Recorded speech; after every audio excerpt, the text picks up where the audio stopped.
Eu sou a Islane. E eu sou a Maria Clara. E hoje nós estamos com o nosso convidado, Marcos Torquato. esse advogado da nossa cidade, que todos nós conhecemos, sabemos da figura que ele é. E hoje a nossa entrevista vai ser com ele.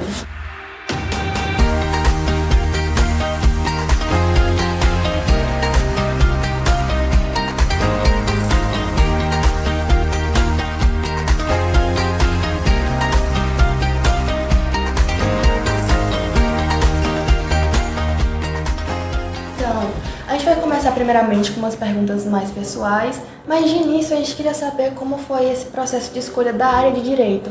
A gente sabe que é uma coisa muito presente na família do senhor, tem muitos da sua família que seguem o ramo do direito, e a gente queria saber se o senhor sempre quis seguir essa área, sempre foi seu desejo.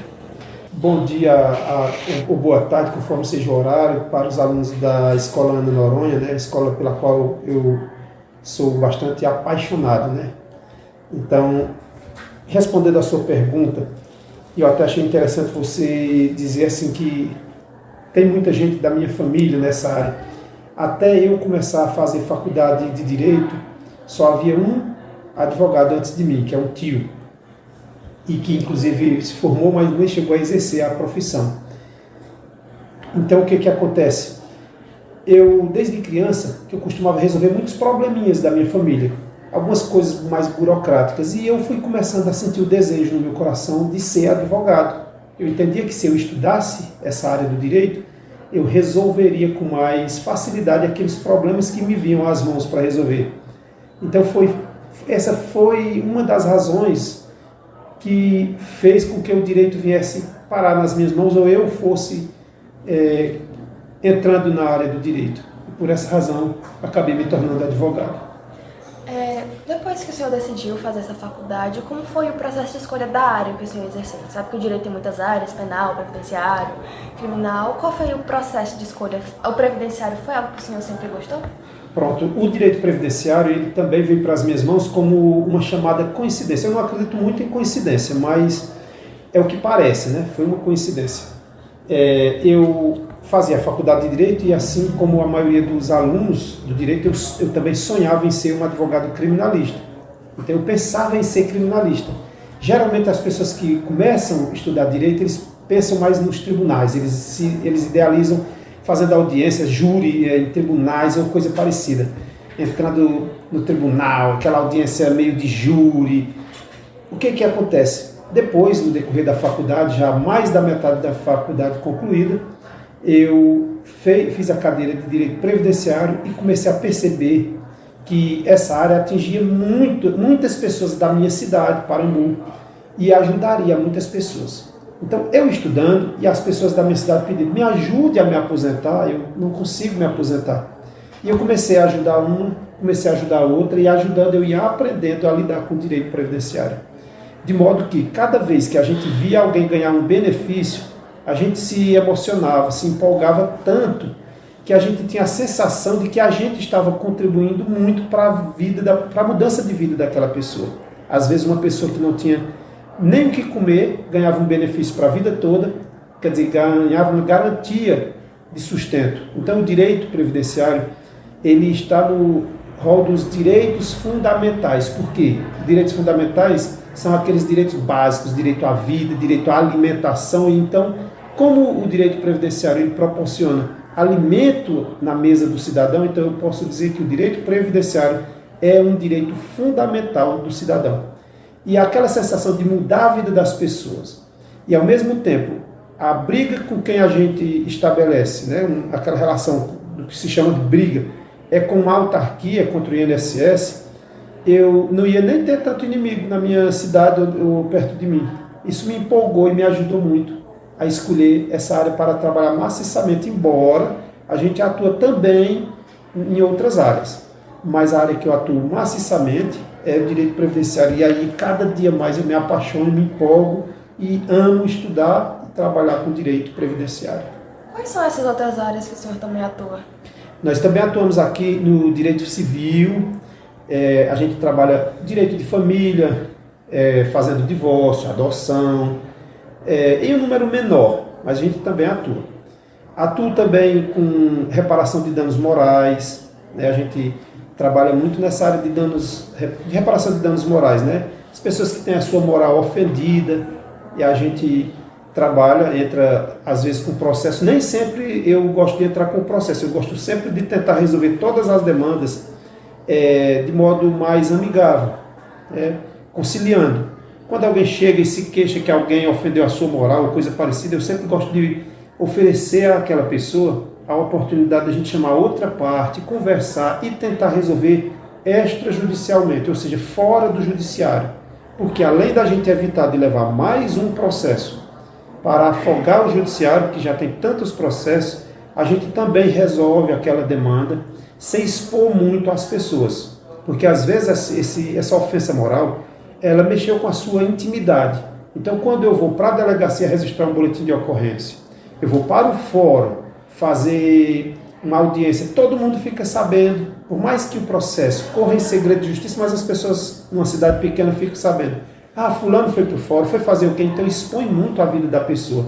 Então sempre que a gente puder resolver os problemas conversando, é melhor. Tem um ditado popular que diz, é conversando que a gente se entende. E de fato, é muito mais fácil a gente se entender conversando. Depois da escolha do direito, o senhor aplicou para quais faculdades? O senhor conseguiu assim passar logo de cara? Foi fácil, entre aspas? Olha, não foi fácil porque eu passei 6 anos depois que eu parei no segundo ano do ensino grau, que a gente chamava na década de 90, né, que hoje é o ensino médio. Então, depois de 6 anos parado, que eu não tinha condição de estudar, eu voltei a estudar, fiz um supletivo, terminei o que chamávamos na época de segundo grau, né, que é o ensino médio, como eu já disse, e aí eu fiz o vestibular e passei. Fiz diretamente numa faculdade particular. Naquela época, né, no ano de 2000, não tinham tantas faculdades como temos hoje, então não era fácil passar mesmo numa particular. Era bastante concorrido. E além de passar, que já era uma dificuldade muito grande, ingressar na faculdade, a outra grande dificuldade era conseguir pagar o curso, principalmente porque eu tinha que trabalhar, estudar e manter financeiramente a minha faculdade. Então eu estudei na Universidade Luterana do Brasil, no Rio Grande do Sul, na cidade de Gravataí, e fiz 7 semestres lá. Depois eu me transferi para a Unifor, em Fortaleza, consegui transferência, que foi também outra prova bem difícil, mas graças a Deus deu certo, e foi onde eu concluí o curso, na Universidade de Fortaleza. Voltando àquela questão da família do senhor ter muitos advogados, tanto que na época que o senhor se formou, o senhor disse que não havia muitos, mas hoje em dia a gente vê que, assim, você vira a esquina, é um escritório de algum torquato sendo advogado. Hoje em dia, na família do senhor, existe alguma competição, entre aspas, porque é uma faculdade bem licenciada do Brasil, e tendo uma família assim, de advogados, pode ser que exista alguma competição, algo mais saudável, não tão agressivo. Existe? Pronto. Na verdade, competição não existe. O que acontece? Graças a Deus, depois de formado, já era um sonho meu, né, de quando me formar, trazer outros depois de mim. Pessoas da família, ajudar pessoas principalmente da minha família, na verdade, não só da minha família, mas da minha cidade. Graças a Deus, eu creio que houve um incentivo. Algumas pessoas pensam que o Dr. Marcos formou os irmãos ou coisa parecida. Não, não fui eu que formei, mas eu incentivei, conversei com eles, porque eu gostava tanto dessa área, como gosto, né, que eu via, olhando as pessoas como eu ainda vejo, e fico olhando, aquela pessoa se encaixa no direito, aquela pessoa. E assim eu fui pegando as pessoas da minha família, insistindo com alguns para que eles fossem estudar, voltassem a estudar e optassem pelo direito, ou analisassem se o direito não era o curso ideal para eles. E realmente algumas pessoas da minha família se formaram, né, vários se formaram depois de mim. Isso me traz uma grande felicidade. É claro que quando eu passo, que vejo outros escritórios, eu penso sim que houve uma diminuição de clientes no nosso escritório. Mas isso não chega a causar competição propriamente dita e nem me causa tristeza alguma. Eu fico feliz, por quê? Porque eu não terei que pegar e ajudar, dar uma ajuda direta para os meus irmãos, por exemplo, para o meu sobrinho ou para algumas pessoas assim. Por quê? Porque hoje eles têm o seu próprio escritório e conseguem manter a sua sobrevivência através dali. Então não existe essa questão de competição. O sol nasceu para todos, eles têm os clientes deles, nós temos os nossos, como vocês viram ali, né? Bastante cliente na recepção, graças a Deus. Então o sol nasceu para todos e todos temos sido abençoados através do direito, principalmente do direito previdenciário. Na área do direito, quais foram as maiores dificuldades que o senhor encontrou durante a carreira? Olha, na faculdade eu encontrei como maior dificuldade a questão financeira, porque eu sou filho de agricultores e nós sabemos que quem vive da agricultura em regime de economia familiar tem uma certa dificuldade, né, financeira.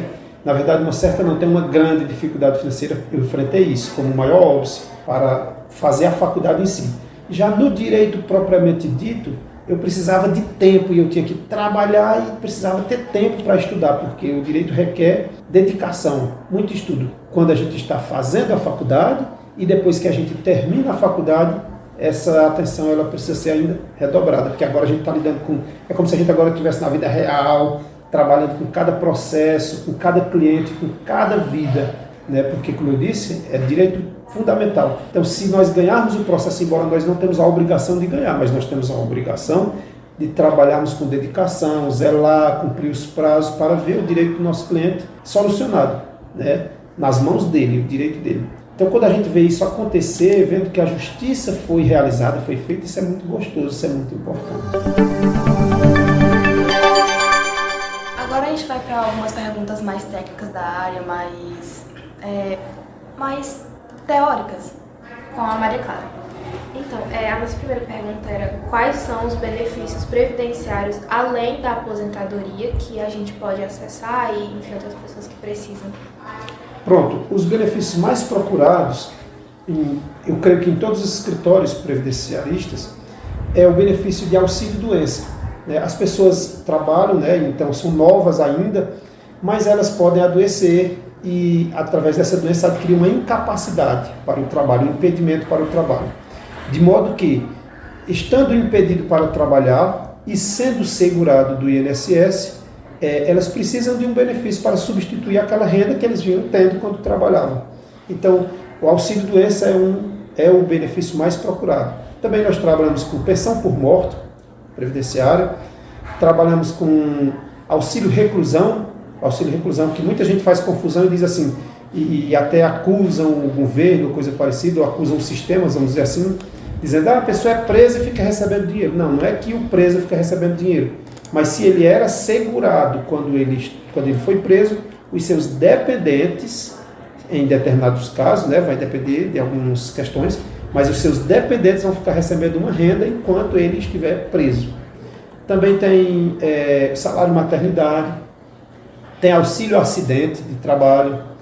Então tem diversos benefícios dentro do direito previdenciário. A aposentadoria por tempo de contribuição, que ela vai ser extinta ao longo do tempo por conta da emenda constitucional número 103 de 2019, mas ainda está tendo a aposentadoria por tempo de contribuição por enquanto. Ok, uma próxima pergunta é uma pergunta que eu sei que muita gente tem dúvida, então como funciona o processo de concessão de pensão por morte? Pronto, o processo de concessão de pensão por morte, ela é interessante porque assim, o STJ, né, que é o Superior Tribunal de Justiça, a Turma Nacional de Uniformização também, a Turma Nacional de Uniformização de Jurisprudência dos Juizados Especiais Federais, que é um termo muito longo, difícil de vocês entenderem no momento, mas um dia quem for estudar direito vai compreender melhor. Eles já pacificaram o tema de que a pensão por morte tem que ser regida pela lei que estava em vigor na data do fato gerador. E qual é o fato gerador da pensão por morte? É a morte do segurado, né? Então, se alguém morreu em 2015 e os seus dependentes só vêm dar entrada na pensão hoje, eu tenho que olhar qual a lei estava em vigor na época que ele morreu, e aquela lei é quem vai dirigir, quem vai reger o processo de pensão por morte. Então tem muitas questões, são muitas as questões que envolvem o processo de pensão por morte, mas a pensão por morte, para que alguém possa receber, o falecido tem que ter falecido sendo segurado do INSS, e as pessoas têm que ser dependentes daquele segurado. Quem é que é segurado do INSS? É aquele que paga INSS, né, paga aquela contribuição do INSS, seja no carnê ou como um empregado. Quem é empregado, automaticamente já está pagando o INSS, ele pode ficar tranquilo que ele está pagando. Não sendo empregado, não pagando o INSS no carnê, ou não sendo empresário, que também paga, ele pode ser segurado do INSS sendo agricultor. O agricultor de subsistência, né, não basta ser agricultor, tem que ser agricultor segurado especial. É aquele agricultor que trabalha para sobreviver, né? Muita gente chama agricultor de baixa renda, agricultor que trabalha para a sua sobrevivência. Ou pescador artesanal também, que trabalha para a sua sobrevivência, também são segurados. Então, se alguém morre sendo segurado do INSS, né, se enquadrando em uma dessas questões, ele é segurado. Se ele tiver filhos menores de 21 anos, que as pessoas confundem, pensam que o filho vai receber a pensão até completar 18. Não. É até 21 anos. Enquanto ele não completa 21 anos, ele permanece recebendo a pensão por morte. Ou o seu cônjuge, que é o esposo, ou a esposa, ou o companheiro. Então, muita gente também confunde. Tem muita confusão no meio da pensão por morte. Pensa que o direito da pensão é de quem é casado no papel. Não. O direito à pensão é daquele que mantinha a dependência, aquele que vivia com o falecido na data que ele faleceu. Vivia com o segurado na data do falecimento, melhor dizendo. Esposa ou companheiro é aquele que vive de fato com o outro. Né? Só que para isso, para que ele tenha direito a uma pensão estendida, uma pensão de mais de 4 meses, agora com tanta mudança, né, de 2015 para cá, é preciso que ele tenha vivido com a pessoa há pelo menos 2 anos. Se a duração de vida em comum, de casamento ou união estável, tiver menos de 2 anos, a pensão só vai durar 4 meses. Também, se a pessoa que é segurada ele for segurado há menos de 18 meses, a pensão também só vai durar 4 meses, a não ser que seja para os filhos menores de idade. É possível contestar as decisões do INSS e como que o advogado pode ajudar nesse processo? Pronto, é possível sim, é o que mais acontece. O INSS, a gente vai dar entrada num benefício previdenciário, seja ele qual for, pensão, auxílio-doença, aposentadoria, a gente primeiro pede o benefício no INSS, certo? A gente primeiro pede o benefício no INSS. Se o INSS conceder o benefício, ótimo. O INSS concedeu o benefício, a pessoa beneficiária ali, beneficiada, sai feliz e ainda paga o advogado, se ele postulou através do advogado, e não por ser advogado, mas tenho que dizer que é muito importante quando a pessoa procura a orientação de um profissional, quando vai dar entrada no benefício. Por quê? Porque às vezes a pessoa, por falta de experiência, dá entrada juntando documentos que não deve juntar, e aí depois, se o benefício for indeferido, aí sim é a hora de contestar a decisão do INSS. Mas só que às vezes eu vejo que as pessoas deram entrada já dizendo ao INSS tudo que não deveria ter dito. Então isso acaba causando prejuízo para o segurado. Mas as decisões podem ser contestadas sim. O INSS tem a mania de dizer, não, você não tem direito ao benefício porque você, no caso do agricultor, diz, você também é funcionário. Você sendo funcionário, você não tem direito ao benefício. Que é isso? Às vezes a pessoa é funcionário ou é empregado e ganha R$500 por mês. Essa renda não dá para a pessoa sobreviver. E ele trabalha de roça também. Então, se a agricultura é indispensável ao sustento da família, ele tem a qualidade de segurado especial. Ele tem direito de se aposentar como agricultor, mesmo que ele tenha também outra atividade.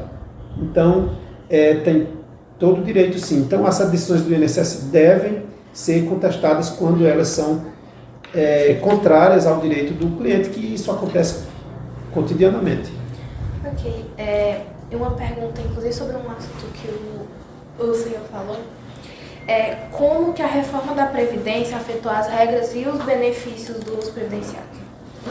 Pronto. A reforma da Previdência Social, né, causada através da emenda constitucional 103, que foi publicada no dia 13 de novembro de 2019, ela afetou muito os segurados do INSS e causou mudanças, ao meu ver e ao ver da maioria dos advogados previdenciaristas, prejudiciais ou prejudicial aos segurados. Para mim, uma das mais prejudiciais foi a mudança em relação à pensão por morte.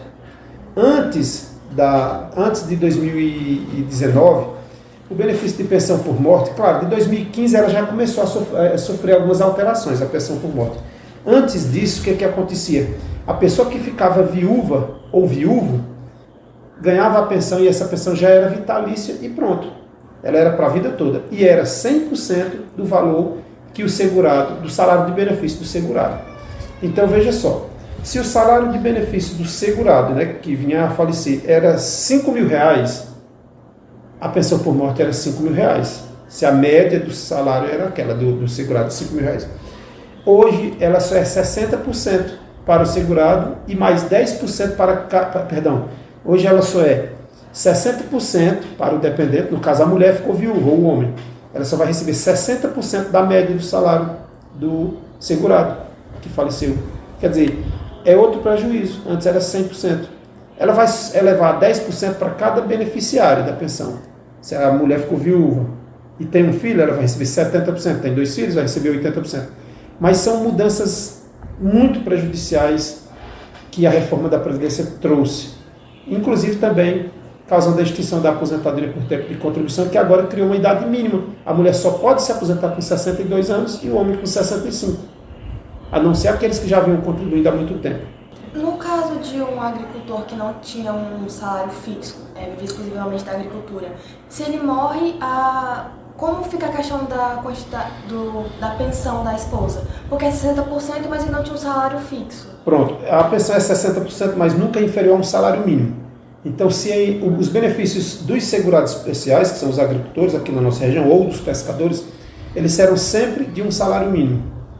Há pequenas exceções que fazem com que esse salário do agricultor seja mais de um salário mínimo, mas em tese, em regra, é um salário mínimo, porque o benefício não pode ser menos de um salário mínimo. No caso específico da pensão, se fosse 60% também da questão do agricultor, seria menor que um salário mínimo.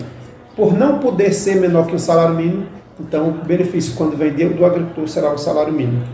Ok, acho que uma última pergunta que a gente queria saber é quais são as etapas típicas de um processo previdenciário. Então, as etapas que geralmente tem em todo o processo. Pronto, processo previdenciário, o cliente chegou aqui na minha sala, eu consulto, primeiro é consultar, analisar, para ver se ele tem direito de fato ao benefício e a qual benefício ele vai ter direito. Já hoje eu analisei um caso em que a pessoa poderia supostamente ter direito a 2 benefícios, para escolher um dos 2. Então o primeiro ponto é fazer uma triagem, uma análise, ver qual benefício se adequa mais à situação da pessoa. Depois disso é fazer o pedido no INSS e aguardar a resposta, que o INSS tem tecnicamente 45 dias para responder. Depois disso, mais 45 dias, mas o INSS não respeita esses prazos.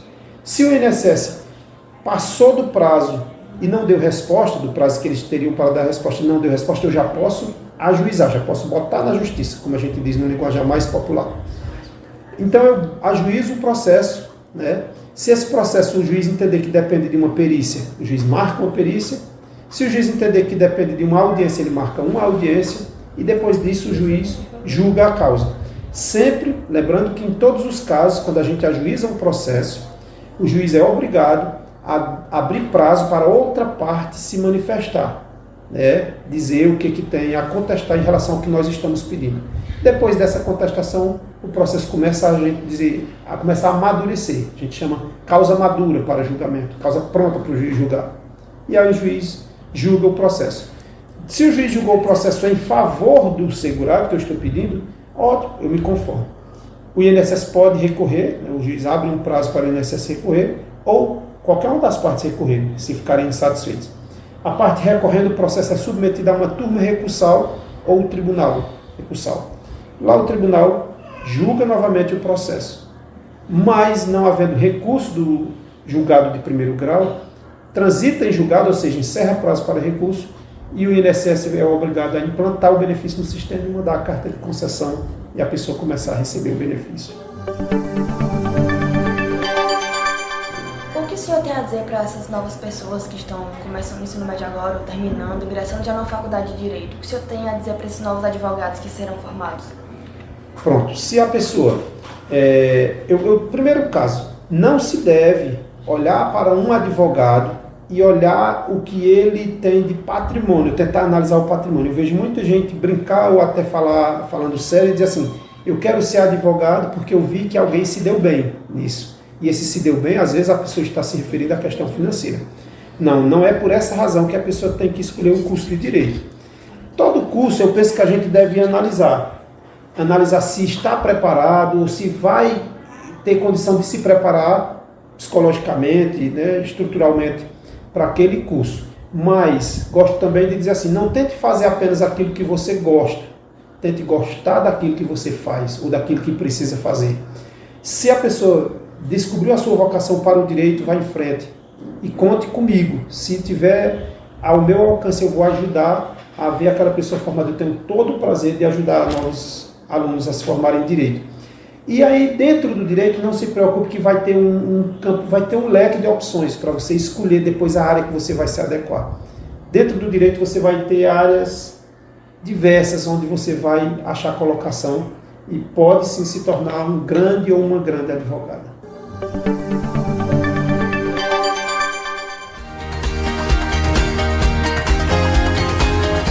Finalizando por aqui, muito obrigada pelo tempo que o senhor nos concedeu. É uma honra poder entrevistar o senhor. E o nosso podcast vai finalizando por aqui. É isso. Tchau. Tchau.